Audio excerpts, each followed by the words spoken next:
Buenas tardes, buenas noches. Les damos la más cordial bienvenida al Hablemos de Libros, el Festival 2021. Esta noche tenemos la gran alegría de contar con el increíble escritor argentino Jorge Consiglio, quien es licenciado en Letras por la Universidad de Buenos Aires. Ha escrito artículos, poemas y cuentos cortos para diversos suplementos culturales nacionales y extranjeros. Publicó 6 novelas. El Bien, en el año 2003, Premio Nuevos Narradores de la editorial Ópera Prima de España. Gramática de la Sombra, del año 2007, tercer premio municipal de novela. Pequeñas Intenciones, en el año 2011, segundo premio nacional de novela y primer premio municipal de novela. Hospital Posadas, que lo tengo por acá, en el año 2015. Tres Monedas, del 2018, traducido además al inglés, al turco. Sodio, de la cual me voy a detener luego a conversar bastante en este año. Los volúmenes de Relatos Marrakech en el 99, El Otro Lado en el 2009, segundo premio municipal de cuento. Y Villa del Parque, que también lo tenemos por acá, traducido además al inglés. 5 libros de poesía y un libro de misceláneas, Las Cajas, del 2007, que reúne una selección de textos publicados en el blog Eterna Cadencia, la editorial que gracias a ellos tenemos 4 de las obras del querido Jorge. Jorge, qué gustazo, bienvenido a la Hablemos de Libros, bienvenido en cierta medida a Costa Rica. Me alegra un montón volver a verte, que podamos conversar. ¿Qué decirte, Juan querido? Un recontra placer este encuentro, porque la última vez que nos vimos, me parece que teníamos una copa en la mano los dos y fue en Guadalajara, ¿te acordás? O sea, muy hermoso. Así que guardé ese recuerdo en el fondo de mi alma, digamos, para pasar la pandemia, y ahora nos volvemos a encontrar hablando de libros, por supuesto, que es lo que nos apasiona, ¿no? Así sí, mira, una alegría en la fiesta de Raúl Padilla, el director de la Feria de Guadalajara. Nunca se me olvida. Una gran noche, grandes momentos, muchas conversaciones, bastantes tragos. Y bueno, lo conversábamos ahora. Hubiera querido que este encuentro fuese hace un año presencial, pero bueno, estamos acá virtualmente. Tus libros están acá, uno de tus textos que me encantaron. Hay una frase tuya que me gustaría usar para arrancar hablando de tu escritura. Dice: me gusta pensar que puedo vivir muchas vidas en una. Lo dice el protagonista en Hotel Posadas, perdón, en Hospital Posadas, sí. A propósito de la compra de una bicicleta, ¿verdad? Que usa para desplazarse por la ciudad de otra forma. Entonces pienso un poco en la metáfora, en el libro, como una posibilidad de desplazarte por otras vidas, otros mundos, otras voces y sobre todo otras formas de asumir la identidad, bueno, que es algo que vemos mucho en los personajes tuyos, ¿verdad? ¿Cómo comenzás vos en el mundo de la escritura, Jorge? Bueno, mira, hay como varias preguntas ahí. Empiezo por esta última. ¿Cómo empiezo en el mundo de la escritura? Creo que los pilares por los que me decido, digamos, a escribir tienen que ver con la cultura del rock durante el proceso, la dictadura argentina. Es decir, la dictadura argentina estaba todo absolutamente prohibido y existían unas revistas subterráneas, mimeografiadas, unas revistas que tenían escasísima circulación. Y en esas revistas, que estaban centradas en el rock, también había como otras entradas. Estaba la literatura, estaba la ecología. Vos las comprabas digamos, en los kioscos, pero en realidad era de difícil acceso, ¿no? O sea, se agotaban enseguida. En una de esas revistas, yo leí un cuento de Lovecraft, ¿no? Y realmente ¿viste cuando o sea, la propuesta era tan extraordinaria para mi mundo que yo sentí que me abrió un camino, o sea, que me abrió una vida, que me abrió una posibilidad de vida, que hasta ese momento para mí era absolutamente desconocida. empecé a leer a Lovecraft, pero también empecé a leer a Bradbury, empecé a leer desesperadamente. Y esto fue cuando yo iba a la escuela secundaria. Además, el otro pilar tiene que ver con un preceptor, no un profesor, sino un preceptor, un tipo que nos cuidaba a nosotros cuando justamente no había profesores, en los baches de los profesores. Era un tipo muy joven, tenía 23 años y estaba estudiando letras. También me abrió una cantidad de lecturas, sobre todo me abrió a los rusos, a Dostoyevsky, a Tolstoy, a Chekhov, a Turgenev, a Gogol. Era una cosa increíble, un lector apasionado, un tipo que antes había hecho teología, la había alargado y se había metido en letras. Y un poco estas dos cosas se cifraron para que yo, digamos, para que yo por lo menos ativara esa puerta, es decir, para que yo viera que había una posibilidad por ese lado. La literatura en ese primer instante no solo era entendida como escritura y lectura, sino también como una forma de vida, o sea, incluso como un punto de vista, ¿no? O sea, es decir, una forma de vivir, pero también una forma de ver las cosas. Y por supuesto que años más tarde esto lo vi, hice la carrera de letras, etcétera. Esto lo vi con los formalistas, ¿no? O sea, la preocupación de los formalistas rusos tiene que ver con eso, ¿no? Con cómo desestructurar una mirada que da por sentada la realidad, ¿no? O sea, la literatura justamente conspira contra esa mirada tan anquilosada, tan fosilizada, esa mirada tan quieta, ¿no? O sea, en mi caso, la literatura entró de esa forma, no sé, a subvertir un orden, ¿no? A subvertir un orden. Yo vivía en un pequeño barrio, justamente, Villa del Parque, el nombre del libro es el barrio en el que yo vivía de chico, que es un barrio que está cerca ahora de donde yo vivo en Colegiales ahora, y tenía una existencia muy como cifrada, muy chica. La ficción me llegaba a través de los films, de la televisión, digamos, pero esto fue una ruptura brutal, ¿no? Para mí fue la apertura a un mundo, ¿no? Algo muy poderoso y como te dije recién, una forma de vida. No creo que solamente se trate de escribir libros, ¿no? Sino de paladear la realidad de una forma distinta. Digamos, el paladar se te modifica con la literatura, ¿no? Empezás a saborear distinto el aire, empezás a ver distinto todo, ¿no? O sea, la cuestión de la mirada es clave, me parece. Mira, ¿No? ahora que dijiste eso, de ahí se brinca a otro gran espacio que ya luego es, digamos, el que a veces genera dudas o genera, por ejemplo, ingresar a otro ámbito que ya es el de el libro en mano, ¿verdad? Sí. Sobre todo en la Argentina, que bueno, o sea, tienen una tradición editorial impresionante, tienen pues nombres que han salido internacionalmente por, pues, y han rebotado y han hecho un eco. Eh, ¿Cómo fueron las primeras experiencias tuyas cuando empezaste a publicar tus primeros libros, encontrarte un poco con un tema también generacional, que eso es un punto clave, ¿verdad? Esas rupturas que se dan, esas lecturas, esos otros lugares de donde se quiere contar el mundo. ¿Cómo fue para vos ese primer arranque?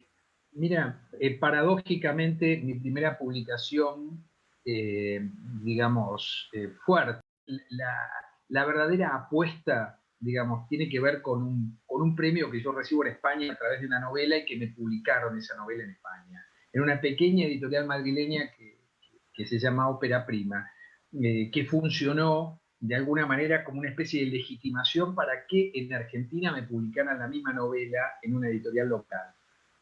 Me parece que ahí hice como una especie de ingreso a la literatura, siempre desde afuera, siempre desde los márgenes, en el sentido de que yo trabajaba de otra cosa. para vivir, o sea, y no era la docencia. Yo trabajaba de vendedor, o sea, de vendedor de productos médicos. Y eso hacía que mi interlocución para con el mundo literario estuviera muy limitado. Es decir, siempre publiqué a medida, digamos, a lo largo de los años, trabajando en otra cosa, pero no tenía un verdadero diálogo con el mundo literario, digamos, sino que simplemente lo que hacía es publicar y nada más, ¿no?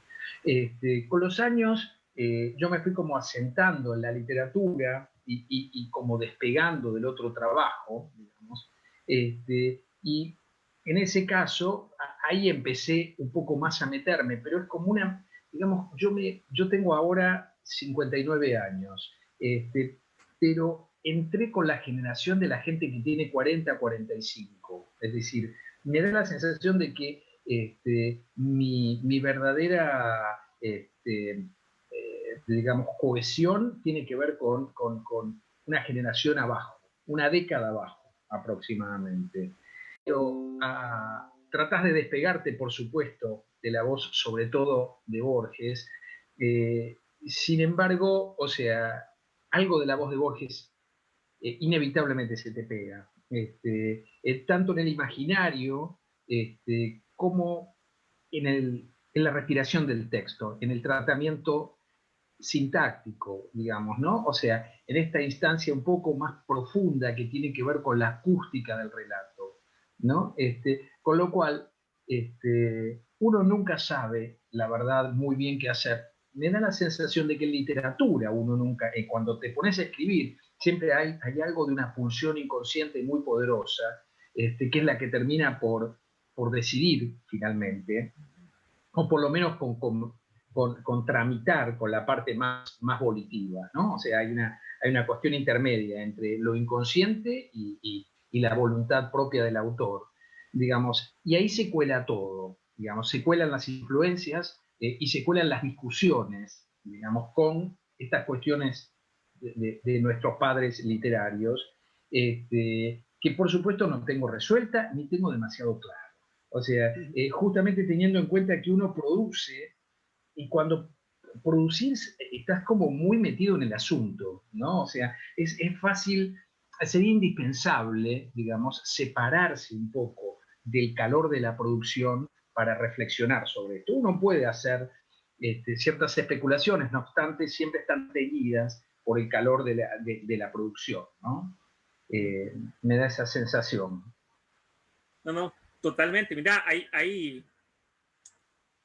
un tema que, bueno, lo quiero ligar con un libro tuyo que indudablemente cruza en algún momento la narrativa en los países donde han existido, digamos, dictaduras militares, como lo fue en Argentina. Y bueno, Hospital Posadas es la historia pasada y futura de la dictadura, ¿verdad? Pero es a la vez la historia de personas y los espacios que ellos habitan. Para quienes nos acompañan, contanos un poco sobre qué significa el hospital en la novela, en el contexto de la dictadura. Sí, es eso. El hospital en particular, el Hospital Posadas en particular, es una especie de cifra, digamos, célula. Es como una Argentina dentro de la Argentina, ¿no? O sea, es un hospital que existe, que está en el oeste de la ciudad de Buenos Aires, y que tiene como muchos ingredientes, es como un gran ministerio, es un lugar enorme, exageradamente grande. En ese lugar, cuando sube la dictadura en el año 76, a los pocos meses de que la dictadura toma el gobierno, o el Ministerio del Interior entra directamente en el hospital y lo convierte en un centro clandestino de detención, ¿no? O sea, parte de ese lugar se convierte en un centro clandestino de detención, con lo cual es un símbolo muy fuerte, ¿no? O sea, es el lugar para curar y se utiliza para asesinar, ¿no? O sea, en ese lugar se mataba gente, en el chalet del Hospital Posadas. Es un lugar que por otra parte era fuertemente gremializado, estaba fuertemente gremializado, con lo cual entran las tropas a pelear contra los gremios, hay una cantidad enorme de desaparecidos dentro del Hospital Posadas, hay episodios que son fuertísimamente simbólicos, como el cierre de la guardia, el primer día que se cierra la guardia, como es un hospital muy masivo en cuanto a la recepción de enfermos, o sea, los enfermos empiezan a empujar, o los que necesitaban asistencia, empiezan a empujar, y el ejército cierra las puertas de hierro y le quiebra la mano a una mujer, ¿no? que luchaba por entrar. Me parecía que desde el punto de vista simbólico, abordar el Hospital Posadas era indispensable para hablar de la dictadura. Y por otra parte, dentro de la historia de esa novela en particular, hay un ingrediente que tiene que ver con la pervivencia de las dictaduras en los gobiernos democráticos, es decir, cómo se cuelan las cabezas dictatoriales dentro del tramado democrático. Específicamente, hablo de la mano de obra desocupada, es decir, de los militares que quedaron sin trabajo y se incorporaron al nuevo gobierno, pero también de la mentalidad que tenemos que tiene mi generación, ponele, por no hablar de todos, o sea, por no hablar de gente que por ahí no vivió el proceso, que es gente más joven, digamos, esa internalización del militar, ¿no? O sea, ciertas conductas paranoicas, ¿no? Ciertas conductas de represiones internas propias, ¿no? Que también suponen la pervivencia de un sistema, de una dictadura en uno mismo, ¿no? O sea, cómo continúan ciertas cosas. Eso me pareció interesante para trabajar en el texto. Por otra parte, hay un ingrediente autobiográfico. En el texto yo conocí a uno de los protagonistas, y sentí que, por supuesto, me interpelaba la historia por ese lado, pero también me tenía que separar de esa cuestión biográfica para que tomara cuerpo y para que el texto de alguna manera tuviera alguna reverberación, ¿no? O sea, me tenía que separar de lo biográfico. Claro, mira, bueno, para quienes nos acompañan, estas de Hospital Posadas, la novela de la que estamos conversando, es, bueno, una increíble novela de 71 capítulos breves. Hay unas partes interesantísimas llamadas tomas, que ahí lo que nos narran es las intimidades crueles entre el 76 y el 77 sobre las intervenciones militares justo al hospital. Y bueno, el personaje que nos narra, ¿verdad? Pulula un poco entre este pasado y futuro que vamos leyendo en presente, y que nos sumerge, digamos, en una historia donde el significado de ese pasado es la clave, justo como decía Jorge, de esta memoria colectiva. Y bueno, ahora que dijiste lo autobiográfico y que conociste a alguien, este personaje clave para mí, ¿verdad? En la lectura que dice que además es bien bizarro en la novela, cómo llega Cardosa a ser el puente conductor del tiempo y la memoria en la novela. A mí me escalofrió mucho ese personaje y es muy interesante, o sea, tiene una parte bizarra que uno quiere saber más. ¿Cómo Sí. llegaste ahí? Mira, en lo personal, te digo, cómo es, ¿no? Como si digo el dato biográfico, ¿no? Me preguntas.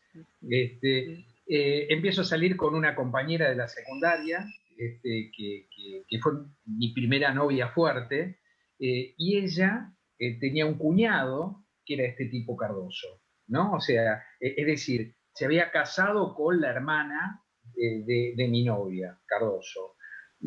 Por supuesto, era una mano de obra desocupada, Cardoso. Era un militar que había estado en el grupo de tareas pateando puertas por ahí, digamos. Por supuesto, esto al comienzo, él no lo hace. Es una cosa, hay algo muy, muy interesante, porque al comienzo él no se desenmascara. Sin embargo, al poco tiempo, digamos, empieza a jactarse de esta conducta fascista, de lo que hizo,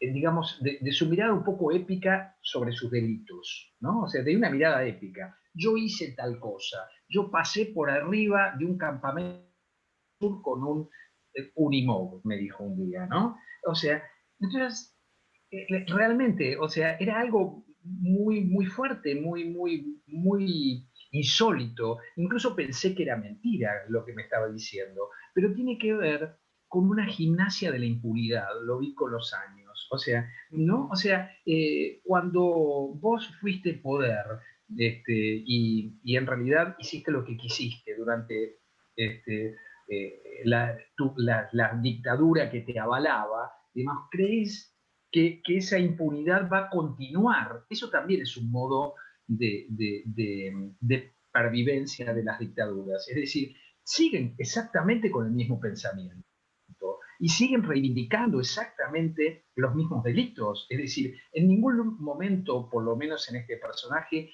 hay algo de arrepentimiento, en absoluto, digamos, en absoluto se veía, sino todo lo contrario, reivindicación, ¿no? De una gestión que había sido absolutamente atroz. O sea, pensé que en la dictadura argentina, digamos, o sea, había campos de concentración en los cuales nacían chicos y se apropiaban de esos chicos, ¿no? O sea, quiero decir, fue algo de un grado de horror similar al nazismo, digamos, ¿no? O sea, se apropiaban de los bienes de las víctimas, ¿no? O sea, entraban a matar gente desarmada, digamos, violaban a las mujeres, torturaban, digamos, todo esto, digamos, esta persona se jactaba de haberlo hecho, digamos, era como un ingrediente de su valentía, digamos, ¿no? Como si fuera una especie de prócer, perdón, me extendí en el tema. No, adelante, es que me dio tos. No, este, mm, realmente, no sé, así llegó él a mí. O sea, y por supuesto la historia se complica, sería dificilísimo contarte todas las idas y vueltas porque lo pierdo de vista durante una década y después lo vuelvo a encontrar en el Hospital Posadas y yo ahí tenía un médico amigo, digamos, en el Hospital Posadas y me dice, che, entró Cardoso hoy, ¿no? Y ahí volví 10 años atrás, ¿no? Dije, esto no es posible. El tipo había ido preso por una estafa, qué sé yo, y bueno, la historia es compleja para narrar así de una manera cronológica y directa, ¿no? Pero, digamos, tiene ese ingrediente de sangre de haber cotejado cara a cara con ese tipo, ¿no? Es fuerte eso. A mí lo que me llamó poderosamente la atención es justo un par de temas que vos narrabas, que es la lógica de ese tipo de poder, ¿verdad? O sea, cómo se logra perpetuar y después disolverse en un ámbito social que ya se hace casi imperceptible, ¿verdad? Salvo por gente que sobrevivió, que tal vez es un poco más crítica y nota eso. Y por el otro lado, la impunidad, ¿verdad? O sea, digamos, vos lo mencionaste ahora, o sea, el tipo fue preso por otro crimen, no por por otro lo que crimen, había. por otro crimen, exactamente. Pero incluso si vos, digamos, uno analiza a la Argentina en la actualidad, digamos, los gobiernos neoliberales lo que quieren es justamente borrar la impronta histórica, digamos, ¿no? Borrar el pasado. Bueno, digamos, a través de digamos, amnistías, ni siquiera hablar de eso. Es decir, bueno, ya está, ya pasó, adelante, vamos para adelante. Por supuesto que eso es una estrategia para encubrir, ¿no? Porque en realidad como que lo resemantizan los neoliberales, ¿no? O sea, como que, digamos, le cambian el nombre, pero siguen siendo los mismos dictadores, quizás más sofisticados, y peleando por los mismos intereses que los brutos militares en los años 70, ¿verdad? O sea, ahora quizás no haga falta, por lo menos en Argentina, hacerte desaparecer, sino trabajar con los medios de prensa, digamos, con los medios masivos, ¿no? Y ponerte en la tapa de un diario acusándote de corrupción, y eso supone, aunque sea una fake news, una noticia falsa, supone borrarte del mapa, ¿no? ¿Quién levanta esa mentira? ¿Y quién te levanta a vos de la cama cuando bajás y tu vecino te mira como si fueras un ladrón cuando en realidad no lo sos? ¿No? O sea, técnicas de desaparición más sofisticadas, ¿no? O sea, esa sería también una forma de pervivencia que por supuesto no está en el texto, pero que está en la vida cotidiana de los argentinos claramente. No, me interesó poderosamente la novela porque justo vivimos en un momento donde hablar de el pasado es casi prohibido. O sea, Totalmente. recordar, traer a colación ciertos hechos para entender qué es lo que está sucediendo en ciertas instancias, de eso no se habla. Y bueno, el tema, vos lo dijiste súper bien, cómo las dictaduras se van colando en gobiernos un poco más liberales. Eso es algo que estamos viendo, ¿verdad? Cómo utilizan elementos jurídicos que se supone que la democracia ha traído a colación para evitar eso y los modifican para perpetuarse en el poder y después pues, suceden actos como por ejemplo el que ocurre ahora en Centroamérica en contra de Sergio Ramírez, del escritor. Totalmente. Que de un pronto a otro pasa de ser una voz súper crítica a hay un tema con dineros, pedimos el encarcelamiento. Totalmente. ¿Verdad? Entonces, bueno, un poco es como la literatura indaga y da algunas respuestas a temas que están vigentes. Y bueno, Hospital Posadas, por supuesto, me interesó mucho porque da otra perspectiva o cuenta también, por ejemplo, uno de los tantos actos atroces que ocurrieron durante la dictadura, ¿verdad? Y cómo opera la memoria, cómo opera eso, pero bueno, acá también por lo que me impacta es por la forma en que vos narras, o sea, porque yo aquí ya la estética me impacta, me invita a reflexionar muchísimo, pero al mismo tiempo me convoca a un placer estético inigualable, ¿verdad? Porque es muy fácil leer los hechos históricos, pero bueno, transformar en una pieza de arte y comunicarlo, bueno, es súper diferente y ahí, digamos, quería aprovechar de ahí a brincar a un ¿Te tema puedo hacer que... un comentario adelante, más? Adelante. Un solo comentario más, no te quiero distraer de esto, pero cuando trabajaba en la novela, hablábamos recién de esta cuestión medio como volitiva y inconsciente, ¿no? Desde lo volitivo lo que me preocupaba justamente es separarme de esta cuestión de la crónica de los acontecimientos, ¿no? O sea, no quería, sobre todo porque está tan bien hecha,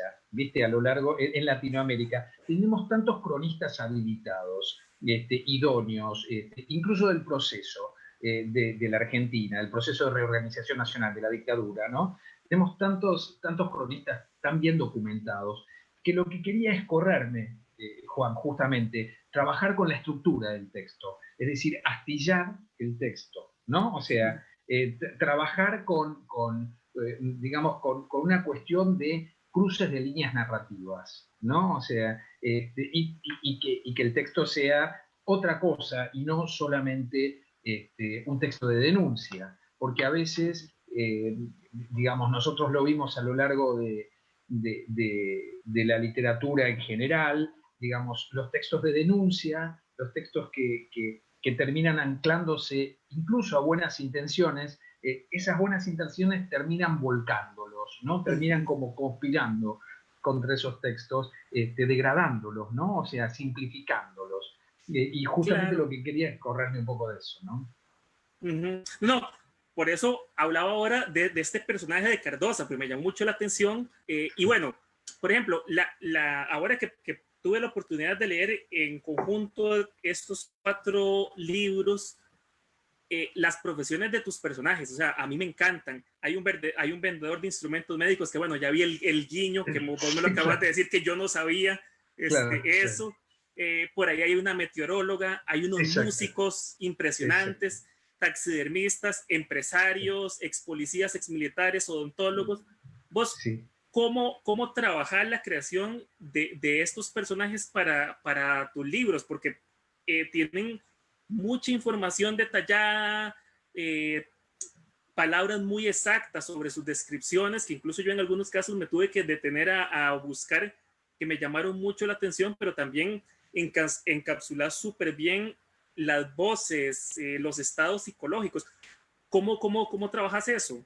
Mira, en realidad trato, digamos, por ejemplo, en 3 monedas, ¿no? O sea, que está el músico, digamos, está el taxidermista, y está la meteoróloga, digamos, ¿no? O sea, lo que trabajé ahí es tratar de escuchar el texto, ¿no? O sea, tratar de qué me pedía el texto, ¿no? Y en virtud de eso, empiezo a reunir elementos que son de mi cotidiano, quiero decir, no de mi cotidiano más inmediato. En el caso de la meteoróloga me llega a través es la novia de un amigo, digamos, o digamos, es la ex mujer de un amigo, de un ex amigo, si querés, para ser más preciso, la ex mujer de un ex amigo. Me acordé de un hecho muy concreto, viste que uno va armando las ficciones con lo que tiene a mano, ¿no? Te traes esta maderita, te traes esta lapicera, no, vas ensamblando los cosmos con cosas que son de lo más diversas.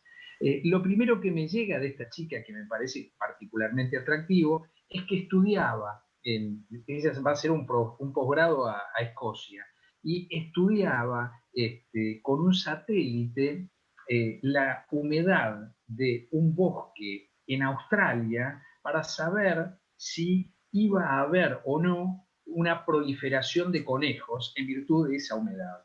Y me pareció un dato tan caprichoso, es decir, si había mucha humedad, digamos, se iba a generar una especie de proliferación de conejos que iba a afectar a otras plantas. Entonces, ¿cómo vos sabías que iba a suceder esto?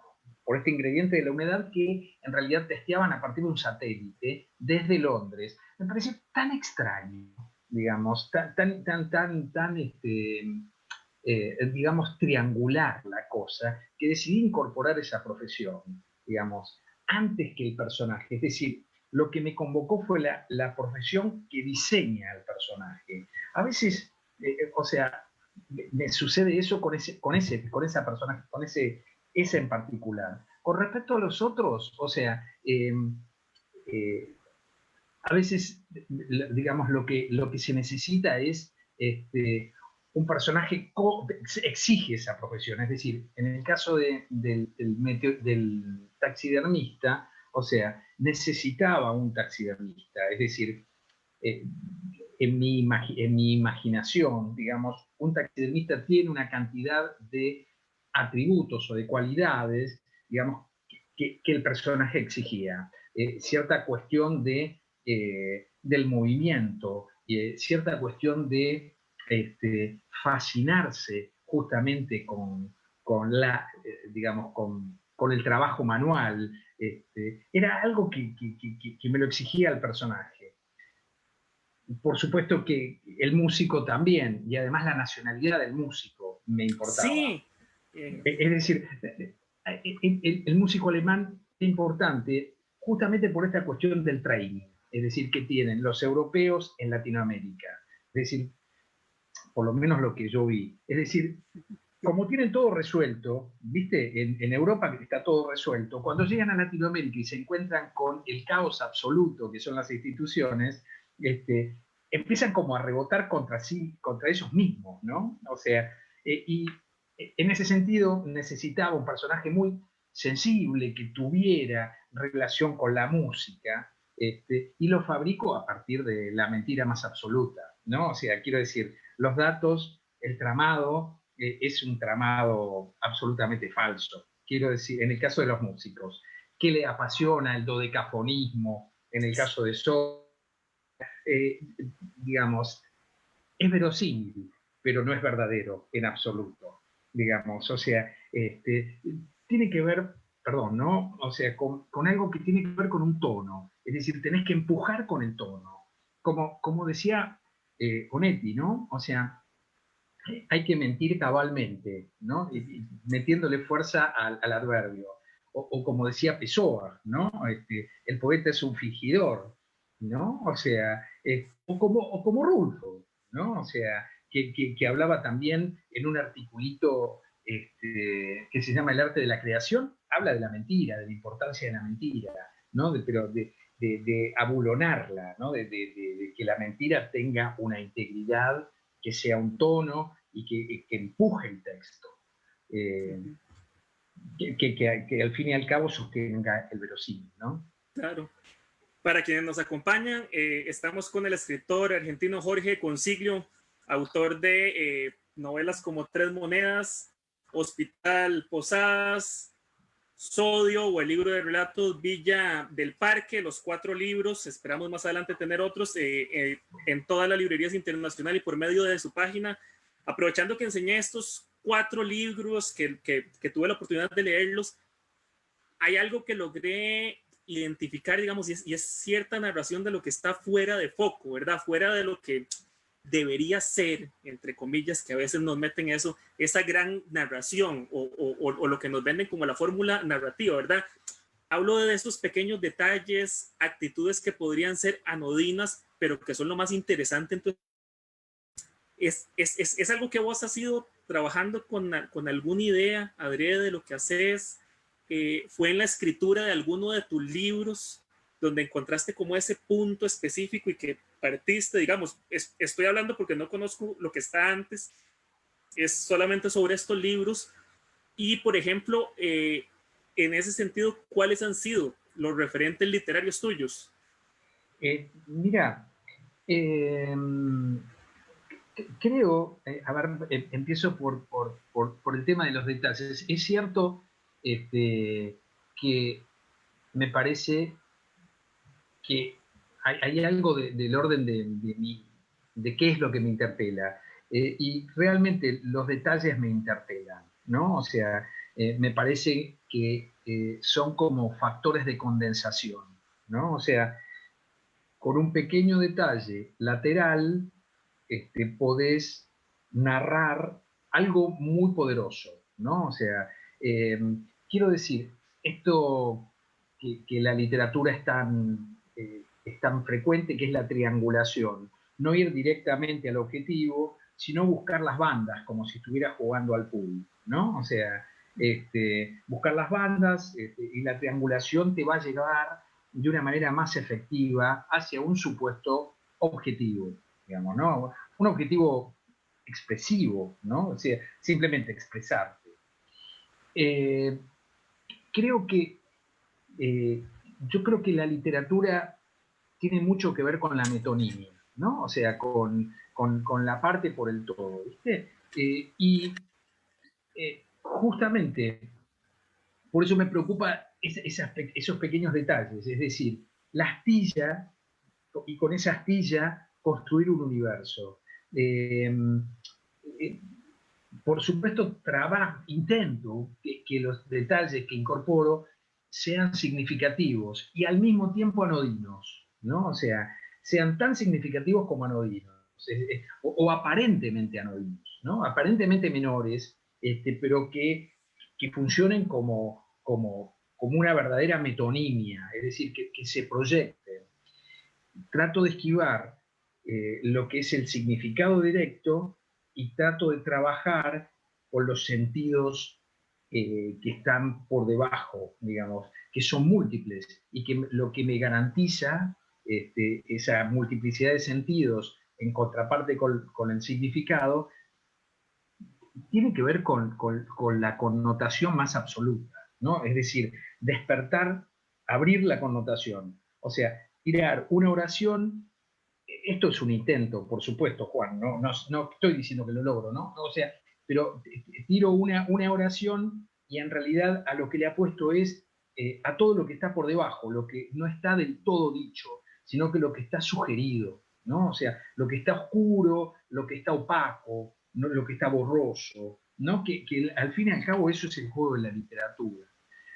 Me parece a mí, no estoy seguro, me da la impresión. Y tipos que me mataron, viste, que me rompieron la cabeza en cuanto a este aspecto en particular. Hay un narrador argentino que se llama Antonio Di Benedetto. Ah, acá tengo sus cuentos completos, por cierto. Uh, Espectacular. espectacular. Vos viste lo que es Benedetto, es un animal. O sea, sí. y sobre todo, los cuentos son geniales, ¿no? O sea, los cuentos son geniales. Pero tiene 3 novelas, Juan. O sea, que una es Sama, digamos, que es una novela bellísima, Juan. O sea, una belleza novela. Y otras 2, que una se llama Los Suicidas y otra se llama El Silenciero. El Silenciero en particular fíjate que tiene una, si tenés alguna posibilidad de leerlo en algún momento, tiene una prosa, viste, que labura justamente, trabaja con esto, trabaja digamos, con esquivar el sentido directo. Es pura connotación. Vos lo estás escuchando, lo estás leyendo al tipo y en realidad es tan múltiple lo que te llega, que es el juego de la poesía, ¿no? O sea, trato en la medida de lo posible de leer mucha poesía, ¿no? O sea, otro escritor que a mí me ayuda mucho a pensar, disculpas por nombrar argentinos, o sea, pero viste, qué sé yo, no sé, es Ricardo Piglia, ¿viste? Claro. O sea, Piglia es un tipo, ¿viste? Son tipos inagotables.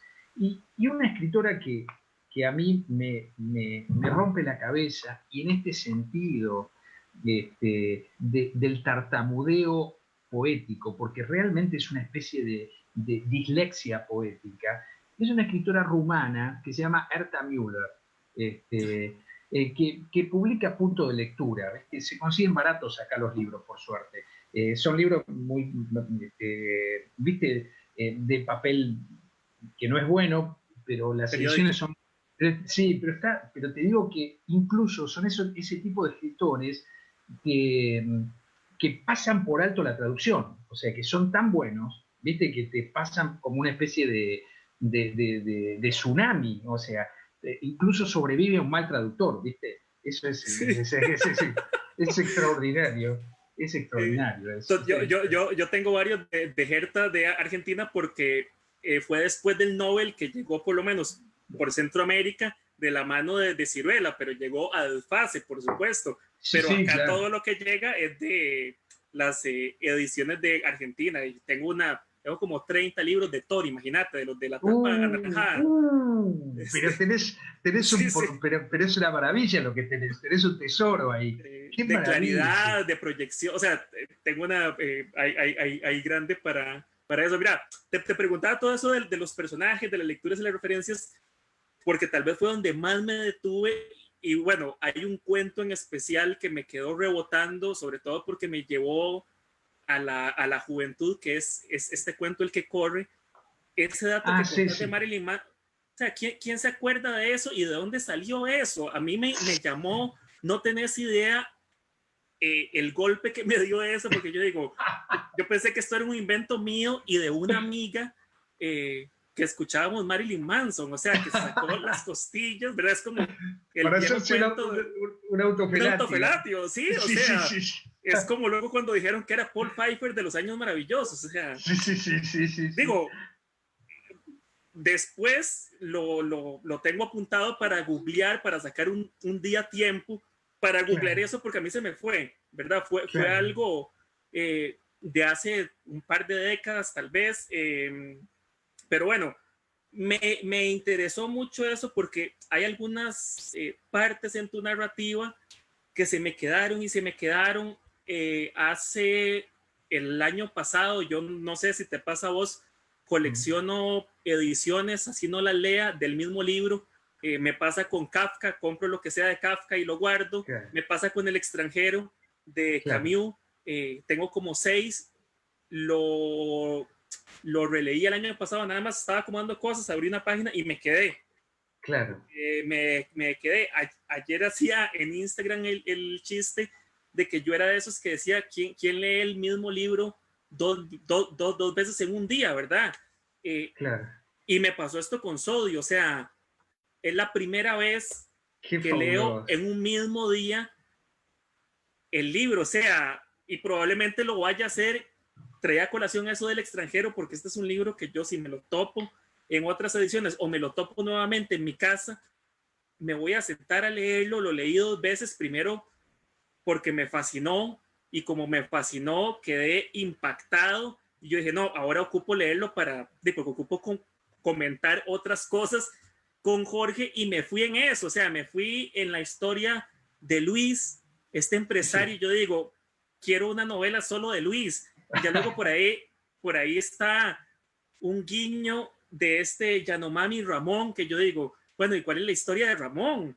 Y Qué cuando me di genial. cuenta, hay un montón de historias acá. el pez, claro, que no sé qué es, o sea, claro, puede claro, ser una sirena, algo que está por ahí. No terminé de entender qué era eso, y eso fue lo que más me gustó, que me claro. caló un montón. Mira, tenía tiempo, por lo que hacemos, yo edito, hago entrevistas, todo esto, pasamos leyendo mucho, pero pocas veces un texto se convierte automáticamente, y te lo digo a título personal, en algo añorado, en algo que yo quiero compartir, que quiero que la gente lea. Ya le dije a un montón de gente, ayer mandé WhatsApp a medio mundo, vayan, consigan Sodio, no tienen idea lo que está acá, o sea, me alucinó. Muchas gracias, qué alegría, Eh, che. Mira, son como mil cosas que quiero hablar de Sodio, pero tenemos poco tiempo. ¿Cómo nace Sodio? Porque acá veo una escritura que se aleja un poco de estos otros tres libros que leo. Sí, sí, Está todo condensado, pero al mismo tiempo es más efectivo, pega más hondo. sí, Hay un guiño a ese Carl oboísta, pero ahora con K en vez de C, que me exacto, encantó. exacto. Me encantó eso, la construcción de Raiza. Y bueno, el odontólogo, o sea, se va a Mar del Plata con la familia, se mete en la natación, el agua es un elemento importantísimo para transitar por la novela, se va a Buenos Aires y termina en Brasil. ¿Cómo nace Sí. Sodio? Mira, en realidad la primera imagen que yo tengo tiene que ver, creo que con algo relacionado con el deseo, ¿no? O sea, en el siguiente sentido. Yo a veces me despierto a la noche, ¿no? Y viste que te tiro la primera imagen que se me ocurre, ¿no? Lo primero que me despierta la escritura de la novela, ¿no? Fue una escena en la cual yo imaginaba, o sea, alguien deseando fervientemente a, este, a otra persona, digamos, pero con una enorme imposibilidad de aprenderla, ¿no? O sea, con lo cual el deseo sería perpetuo, es decir, es el deseo perfecto, ¿no? O sea, esa especie de sirena, digamos, que funciona como una súbita aparición, pura porosidad, ¿no? Porque es pura porosidad, pura imprecisión, pura vaguedad, pero que sin embargo tiene una entidad. Y uno, digamos, el personaje, el narrador, tiene como toda este,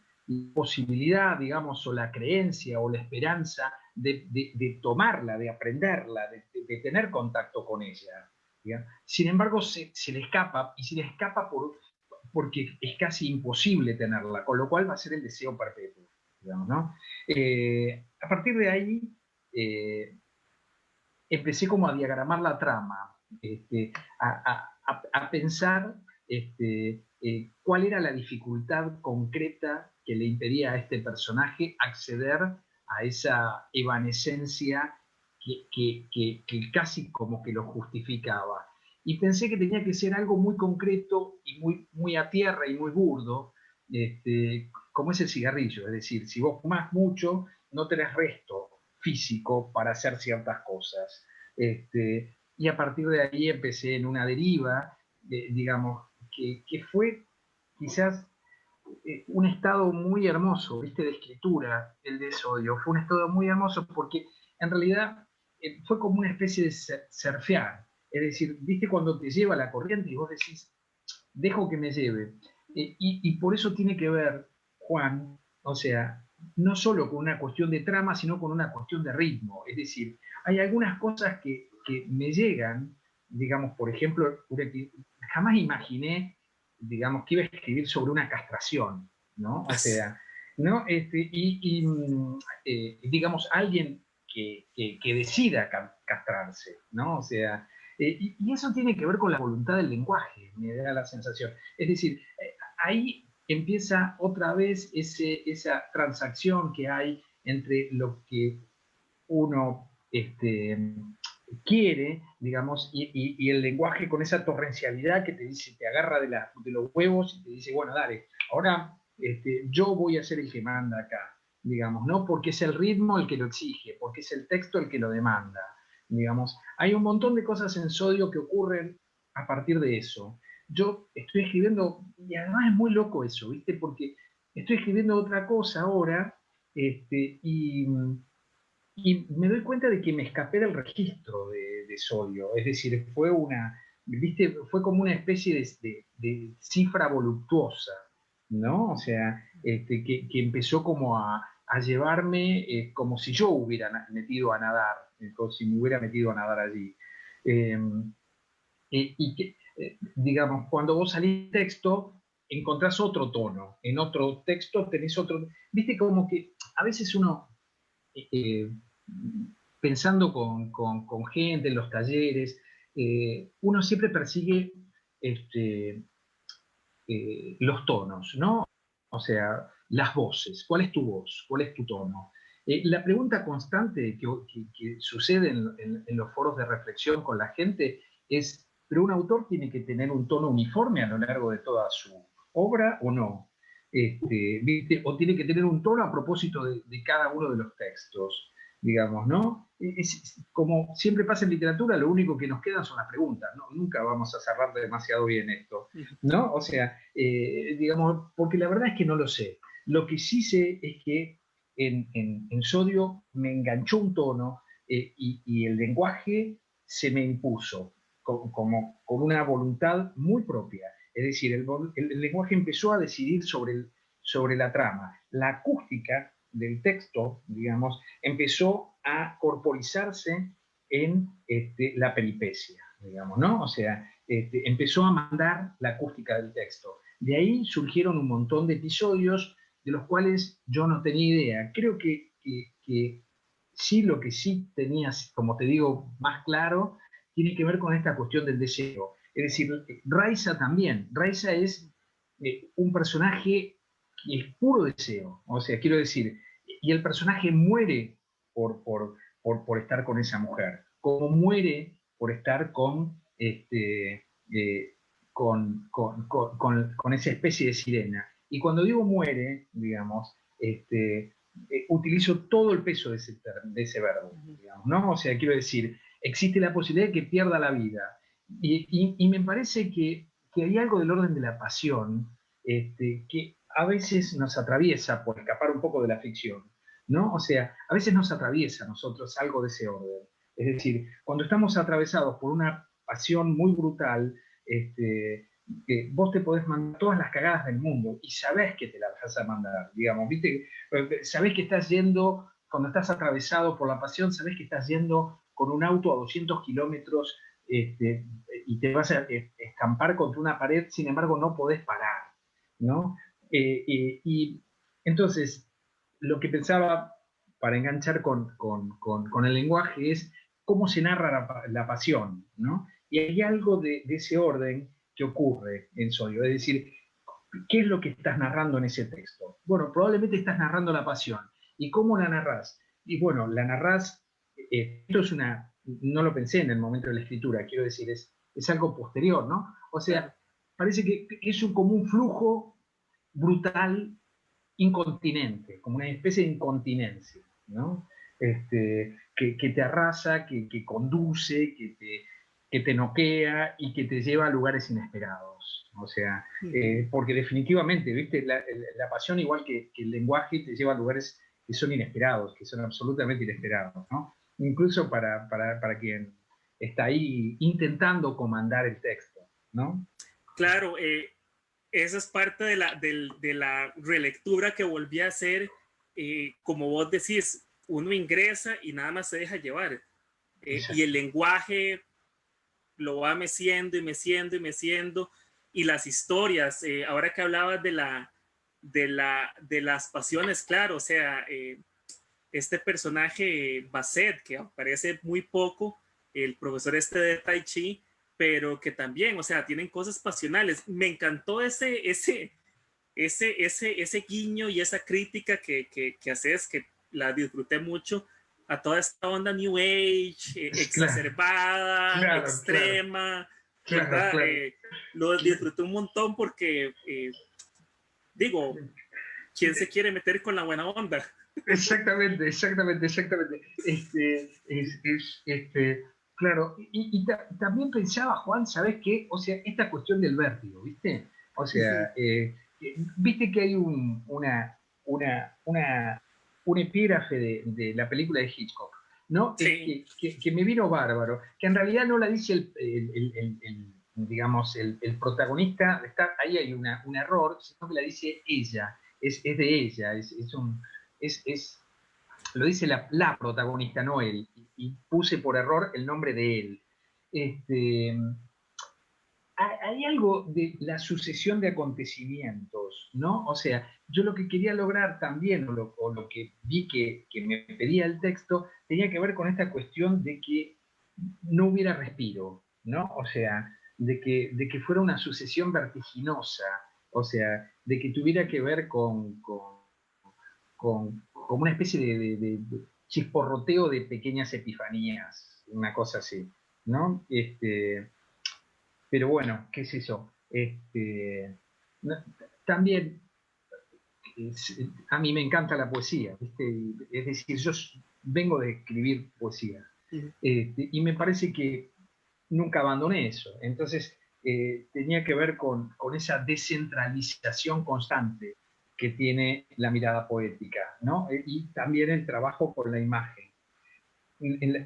¿No? O sea, cuando uno lee a los grandes poetas, lo que ves es que los tipos laburan de una manera tan contundente, con ciertas imágenes que no podés no quedar completamente noqueado frente a esas imágenes, que por ahí no tienen ningún sentido, ¿viste? Pero que vos quedás completamente noqueado. Y buscaba ese universo, ese roce con la poesía que tiene que ver con la diagramación de imágenes poderosas, o intenté algo de eso. No, mira, a mí me encantó, tenía mucho tiempo de no detenerme a leer un libro con tanto placer, con tanto gozo y a encontrarle más cosas. Sodio, altamente recomendada. También Hospital Posadas, Tres Monedas, Villa del Parque, un libro de cuentos espectacular. Jorge, se nos fue el tiempo, lamentablemente. Eso pasa cuando la pasamos bien. Qué bueno. Yo espero que sea la primera de otras oportunidades, de verdad. Pero, mira, muy, muy feliz de hablar con vos, muy feliz de estar en Costa Rica, con los libros y ganas de abrazarte, así que ojalá pueda irme a Costa Rica a pegarte un abrazo. ¿Mm? Igualmente, Jorge, te feliz de la vida, de verdad. te agradezco muchísimo, muchísimo la lectura, muchísimo, es un orgullo estar con vos hablando y a la librería internacional también, ¿no? Que empuja esto. Así que muchas gracias desde Argentina. A vos las gracias, Jorge. A quienes nos acompañaron, esto fue Hablemos de Libros, el festival con Jorge Consiglio. Mañana es el último día, a las 5 y a las 6, las últimas dos actividades del festival. Muchísimas gracias, les deseamos buenas noches, Jorge, un abrazote y gracias, de verdad. Un abrazo grande. Besos para todos, hasta luego, gracias. Chao. Chau, chau.